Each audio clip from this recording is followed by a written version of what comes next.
দারিদ্র মানুষকে কাফের বানিয়ে দেয়। টাকা কম থাকলে মানুষের মধ্যে কি ঢুকে? কুফুরি ঢুকে।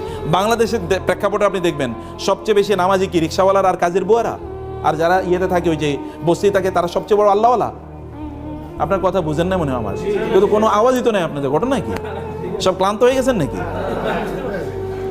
তো সবচেয়ে বড় আল্লাহওয়ালা কি এরা? আপনি তাদেরকে মসজিদে কোথাও খুঁজে পাবেন? একজন মসজিদে খুঁজে পাবেন না। দেখবেন এরা মসজিদে না, এরা দিনও বোঝে না, ইসলামও বোঝে না, কিচ্ছু বোঝে না। তার মানে দারিদ্র মানুষকে কাফের বানিয়ে দেয়। দারিদ্রের কারণে সে ইসলাম বুঝতেই পারে না। দারিদ্র থাকলে মানুষ আল্লাহর ইবাদত করতে পারে না। সে কারণে দারিদ্রের সাথে ফাইট করতে হবে আপনাকে। আলী রাদিয়াল্লাহু বলেছেন, দারিদ্র যদি কোনো মানুষের নাম হইতো তাহলে ওই লোকের আমি জবাই করে ফেলতাম। দারিদ্র যদি কোনো মানুষের নাম, তো পভার্টি যদি কোনো মানুষের নাম, তাহলে আমি ওর হত্যা করে ফেলতাম, যে ওর বাঁচে থাকা উচিত না, কারণ ও থাকলেই মানুষ কষ্ট পাবে। অতএব এই কারণে আমি তাকে হত্যা করে ফেলতাম। লাউ কানাল ফাকরু রাজুলান লাকাতালতুহু, যদি দারিদ্র কোনো ব্যক্তির নাম হতো তাহলে ওই